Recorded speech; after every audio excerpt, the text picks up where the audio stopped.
जय हिंद दोस्तों। मैं अभिषेक तिवारी उत्साही आपके सामने फिर से हाजिर हूँ। इस बार मैं कुछ जो डाउट्स आए थे मेरे पुराने ग्रेड पे बेसिक्स वेतन को संबंध में, उसी के संबंध में मैं वीडियो लेकर आया हूँ आपके पास आज फिर से की, जिसमें मैं बताऊँगा कि मतलब मैंने जो काम किया था पिछली बार, जो डाउट्स आए हैं उसके ऊपर आज का मेरा वीडियो है। केवल बेसिक, बिल्कुल बेसिक है कि क्या है। और जैसे कई लोगों ने मुझसे कमेंट करके भी कहा कि यदि 1993 की ज्वाइनिंग है या जिसका 3200 ग्रेड पे है वर्तमान में, तो उसका क्या होगा। ठीक है, तो सबसे पहले तो आप सभी लोगों को जो हड़ताल पे हैं साथी भाई, उनको बहुत बहुत शुभकामनाएं। और आगे आप इसी तरह अपनी हड़ताल और जारी रखें। हमारा सहयोग आपके साथ है और आपका सहयोग हमारे साथ है, ताकि हम आगे बढ़ते रहें और शासन से अपनी जो जायज़ मांग है उनको पूरी करा सकें।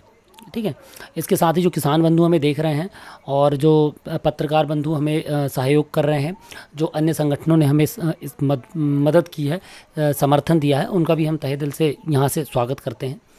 अब हमारा बेसिक, पहले तो आज बेसिक बता दें जो क्योंकि हमारे नए जो नियुक्त होने वाले हैं साथी जांच के पश्चात जो भी बेगुनाह साथी हमारे हैं जो फंस गए हैं, वो जब नियुक्त होकर आएंगे उनको भी ये बात पता होनी चाहिए। तो एक पटवारी का वेतन क्या होता है या किसी भी कर्मचारी का बेसिक वेतन कितना होता है, वो एक अलग फॉर्मेट होता है। लेकिन हम आज के फॉर्मेट में केवल ये बता रहे हैं कि एक पटवारी का वेतन कितना होगा। ठीक है, तो एक पटवारी का वेतन जो होता है, अभी हम सिर्फ बात कर रहे हैं वर्तमान में जो उसको मिल रहा है उसकी। ठीक है, ये देखिए, वर्तमान में उसको मिल रहा है 2100, उसका ग्रेड पे है। तो उसके कारण उसका बेसिक पे जो होता है, मूल वेतन जो हो जाता है पहला स्टार्टिंग, वो होता है 22,100, जिसमें डीए यानी कि महंगाई भत्ता जो है 42% लगता है। ठीक है, तो 22,100 का 42%, 9,282। फिर स्टेशनरी भत्ता होता है 1,000 रुपये। एफटीए यानी कि फिक्स ट्रैवल अलाउंस या स्थायी यात्रा भत्ता 300 रुपये। एचआरए आवास रहवास भत्ता 258 रुपये है, और कुछ लोगों को ये 300, 310 भी मिल रहा है उनकी कार्य अवधि के हिसाब से।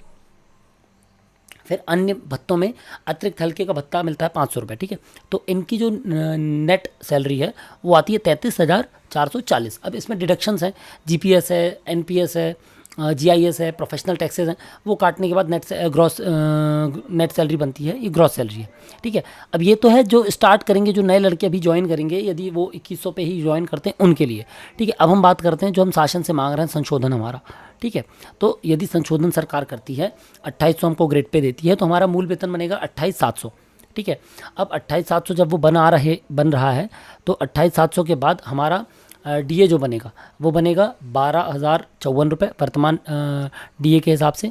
स्टेशनरी भत्ता यदि बढ़ाती है, जैसे कि ये प्रस्तावित हैं, ठीक है, 1,500, 3,000, 2,500, और ये हमने 25% जो मांगा है मांग में हमारी अतिरिक्त हल्के का, तो इतनी सैलरी नए लड़कों की बनेगी। या नए जो भी पटवारी 2800 ग्रेड पे आता है, यदि शासन हमको आज की रेट से देती है, कोई इंक्रीमेंट नहीं लगाती है, किसी चीज़ का इंक्रीमेंट हम पे लागू नहीं करती है, जो कि नहीं होगा वो, क्योंकि शासन की गाइडलाइन है, इस पर 2 या 3 इंक्रीमेंट बनेंगे, इसका वित्त विभाग फार्मूला तय करेगा, उसके हिसाब से इसकी सैलरी तय होगी। अभी हम ये मान लेते हैं बेसिक नए लड़कों की सैलरी। ठीक है, तो हमारा बेसिक फंडा है, एक पटवारी की वेतन क्या है, इन सब चीज़ों से मिलकर बनी हुई है। इसमें से कुछ भी कम ज़्यादा होगा तो ये ऑटोमेटिकली चेंज हो जाएगा। ठीक है, अब इसको हम ऐसे भी समझ लेते हैं, जो ये देखिए, ये नंबर ऑफ़ इंक्रीमेंट के हिसाब से हम सिर्फ अभी वर्तमान की बात कर रहे हैं, नीचे हम आपको बता दे रहे हैं कैसे क्या सैलरी कैलकुलेट होगी। ठीक है, अब यदि मान लीजिए वर्तमान में किसी की सैलरी 2100 है, 2100 ग्रेड पे जिनका इंक्रीमेंट अभी सिर्फ समय मान नहीं लगा है, मैं उनके लिए ये वीडियो, मतलब ये शुरुआत सिर्फ उनके लिए जो जिनका समय मान नहीं लगा। वीडियो में आगे हम आपको बताएंगे जिनका समय मान लग चुका है उनके लिए कैसे क्या कैलकुलेशन होगा। ठीक है, अब जैसे हमारा 2100 ग्रेड पे से शुरुआत की थी हमने, हमारा वर्तमान बेसिक 25,600 है, क्योंकि हमारे 5 इंक्रीमेंट लग चुके हैं। तो हमारा डीए इतना बन रहा है, स्टेशनरी अलाउंस इतना है, टीए और टीए, एचआरए और अतिरिक्त हल्के का इतना है। तो हमारी ग्रॉस सैलरी जो बन रही है 38,410 बनती है। ठीक है, इसमें डिडक्शन काटने के बाद अभी लगभग 32,867 रुपये आ रही है। ठीक है, अब यदि हम इसमें वर्तमान में इसको संशोधन मान लें, ठीक है, क्या प्रपोज्ड जो है हमारा, ठीक है, ये प्रपोज्ड, ये देखिए प्रपोज्ड ये है हमारा। ठीक है, 2800। अब इसमें 5 इंक्रीमेंट लग चुके हैं, यदि हमारा 5 साल का कार्य अवधि हो चुकी है तो हमारा ग्रेड पे लगेगा 33,300। 33,300 पे डीए हो जाएगा। ये प्रपोज्ड हमारा देख सकते हैं आप, तो 62,611 यदि सरकार हमारी हर बात मानती है, और यदि मान लीजिए वो नहीं दे रही है कुछ, सिर्फ हमको ग्रेड पे ही दे देती है, तो हमारी सैलरी 49,344 रुपये हमारा ग्रॉस सैलरी बन जाएगा। ठीक है, अभी कितना बन रहा है 38,410 और ग्रॉस सैलरी हो जाएगा 49,344। यदि 1 जनवरी 2016 जो कि सबके लिए लागू होगा 7वां वेतनमान, तो उसके जो इंक्रीमेंट्स हैं वो एज इट इज़ लगेंगे। ठीक है, एक ये हो गया। ठीक है, अब हम देखते हैं, मान लीजिए कि दृष्टि में क्या है, यदि मान लीजिए उसके 9 इंक्रीमेंट हैं, जैसे कुछ लोगों का कहना है कि 2024 में हमारे 10वां साल पूरा हो जाएगा, तब हमारा वेतनमान क्या लगेगा। तो अभी मैं आपको 9 के नीचे तक का बता दे रहा हूँ। ठीक है, ये देखिए 9 तक का है, तो ये आप इतना देख सकते हैं।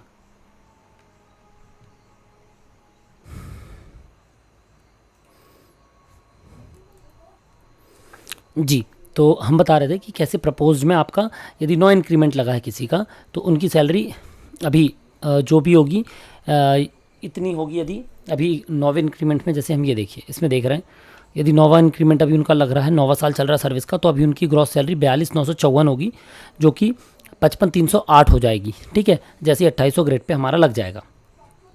अब हम आते हैं नीचे, जो हमारा बेस स्ट्रक्चर है जिससे हमको समझाना है चीज़ों को, वो ये है सैलरी कैलकुलेशन का फॉर्मूला है ये, बिल्कुल सिंपल सा फॉर्मूला है ये। ठीक है, कि आपकी जैसे यहाँ पर आप बेसिक पे डालेंगे, आपका बेसिक पे यहाँ डालते ही साथ जैसे हमने 33,300 डाला था, 33,300, ये देखिए ये ऑटोमेटिकली सब कुछ कैलकुलेट हो गया है। ठीक है, वो भी इस कंडीशन में जब HRA और ये सब फिक्स है तब। ठीक है, जैसे हमारा ये है, यदि हम अभी मान लें 5 इंक्रीमेंट 33,300 हमारा आता है। ठीक है, और हमारा स्टेशनरी वगैरह फिक्स है तब। यदि हम स्टेशनरी को चेंज करते हैं 1,500, FTA को चेंज करते हैं 3,000, हाउस रेंट और अदर अलाउंसेस को चेंज करते हैं, तो ये हमारी ग्रॉस सैलरी ऐसे चेंज हो जाएगी। आप ये देख सकते हैं। ठीक है, 49,154,286 जो है वो हमारी क्या हो जाएगी, ग्रॉस सैलरी। ये हो गया बेसिक स्ट्रक्चर सैलरी का। सैलरी क्या है, सैलरी कितनी है। अब हम आते हैं जो हमारा मेन कॉन्सेप्ट है, जो पुरानी ज्वाइनिंग है हमारी, उनके लिए। ठीक है, उनके लिए आप बिल्कुल आसानी से इसको आराम से समझें। ये थोड़ा सा फॉर्मूला है, इसमें फॉर्मूले लगे हुए हैं। जैसे कि हम ये देखिए 1993 की ज्वाइनिंग है, कई लोगों का कहना 1993 की ज्वाइनिंग है। यदि 1993 की ज्वाइनिंग है मतलब 30 साल की सेवा अवधि पूरी हो गई है, 3 समयमान लग चुके हैं। पटवारी का बेसिक पे यदि उनका 22,100 था, तो 10 वर्ष जो 7वां पे कमीशन है उसके हिसाब से 29,700 उनका जो बेसिक पे बनेगा। फिर उसमें 3200 का ग्रेड पे लगता है अभी, ओके सॉरी 2400 का नहीं, 2400 का लगता है। ठीक है, ये लीजिए 2400 का लगता है अभी। तो अगला जो हमारा समयमान बन जाता है वो उसके हिसाब से बन जाता है। ठीक है, ये हमारा बन जाएगा यहाँ पर कितना, 32,100। ये देखिए हम इसमें मैट्रिक्स में देख लेते हैं। ये देखिए 9 साल जैसे ही कार्य अवधि पूरी होती है तो इसमें 3200 जोड़ा जाता है। 3200 जोड़ने के बाद 32,100 यानी कि 2400 के हम उस पर स्केल पे आ जाते हैं। ठीक है, ये 2400 के स्केल पे फिर यहाँ पर इसका 2800 जुड़ जाता है। ठीक है, जब 32,100 पे आप चलेंगे पूरा 10 साल, 32,100 यानी कि यहाँ से आपका चालू होगा 11वां 12वां 13वां 14वां 15वां 16वां 17वां 18वां 19वां। 19वें में यानी आपकी 42,000 आ गया पे स्केल। 42,000 पे हम 20 वर्ष के पश्चात जो है उस पर 2800 जोड़ देंगे। इस तरीके से बढ़ता है। अब ये तो था यदि पुराने कोई हैं, और पुराने हैं यदि, तो हम इसको भी देख लेते हैं।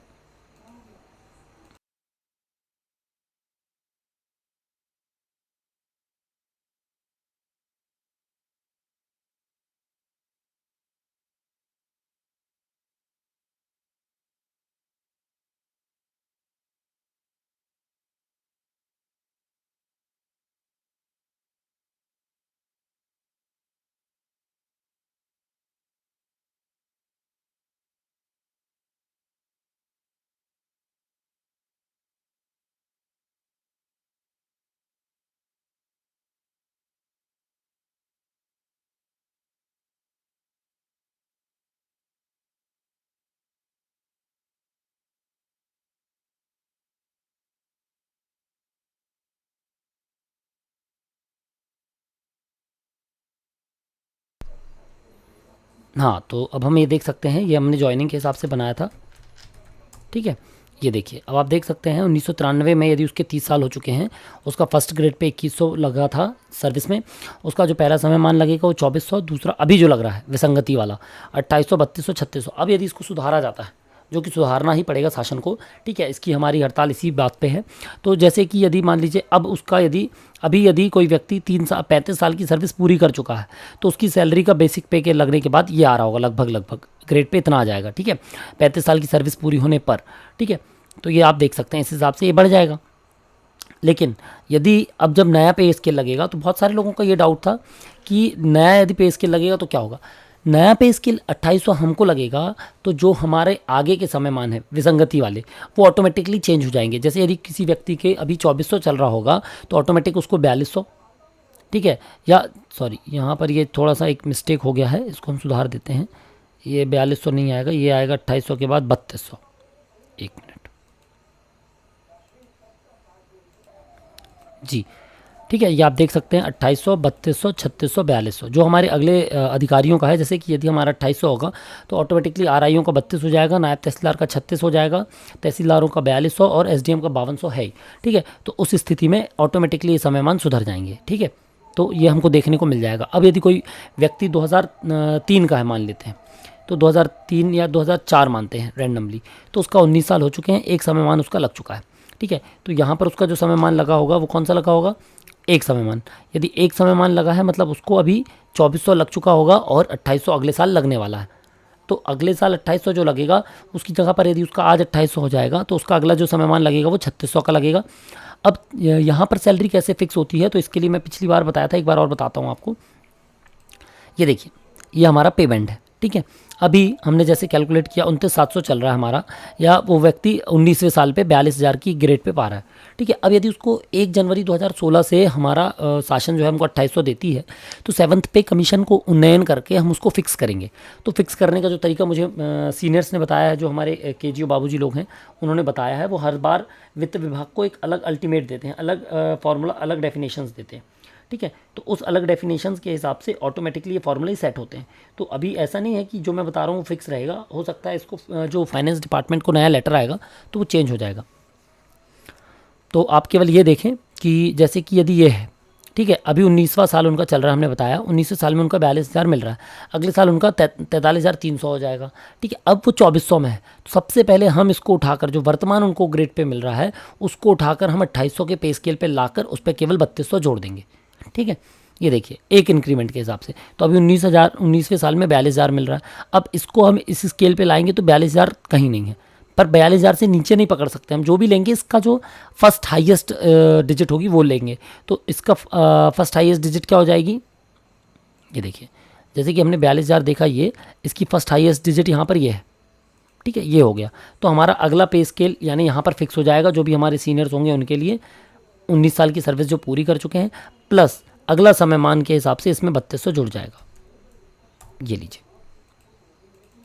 सॉरी 3200 प्लस ये, तो 45,400 हो गया। यानी इस स्केल में 45,400 या उससे ऊपर जो होगा वहाँ पर ये पहुँच जाएंगे ऑटोमेटिकली, यानी 46,700 में ये ऑटोमेटिकली सेट हो जाएंगे, है ना। और फिर जब अगले साल इनका सेट होगा यहाँ पर, तो यहाँ पर इनको अगले साल का इंक्रीमेंट 48,100 मिलकर फिर इस पर जो भी अगला पे बैंड निर्धारित होगा 3600 वाला, उस पर 3600 जोड़ दिया जाएगा, तो उनकी सैलरी उस हिसाब से वो चेंज हो जाएगी, ठीक है।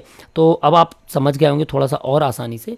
ये बेसिक्स है, कुछ नहीं है, केवल जो भी सैलरी हमारी इंक्रीज़ होंगी वो हमारे गवर्नमेंट जो दे रही है, जिस डेट से दे रही है, और उसके बाद वो वित्त विभाग को क्या फार्मूला सेट करने को देती है उस पर डिपेंड करेगा। यदि आज से ही मिलता है केवल, तो उसमें केवल इसमें जैसे जो हमारा अभी हमने आपको ये दिखाया, जैसे हमको ये मिलता है मान लीजिए, तो हमारा 2 इंक्रीमेंट बस लगाए जाएंगे।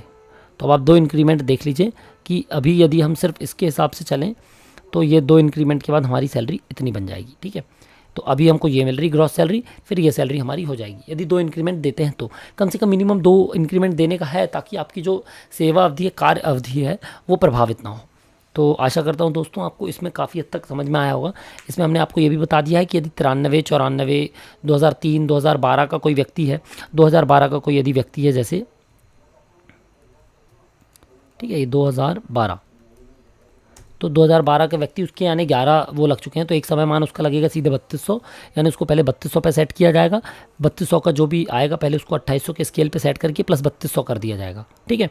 तो ये सिंपल सा फंडा है और सिंपल सा कैलकुलेशन है। इसमें यदि किसी को और कुछ जानकारी चाहिए हो तो मुझे ज़रूर बताएं। बाकी हड़ताल में आप पूरा सहयोग रखें, हिम्मत ना हारें, बिल्कुल मिलेगा। सरकार हमारी मांगों को पूरा करेगी, थोड़ा लेट करेगी पर करेगी ज़रूर, है ना। तो हिम्मत बनाए रखें और अपने पंडालों पे जाकर समर्थन दें, सहयोग दें, उपस्थिति दें। तब तक के लिए जय हिंद, जय भारत।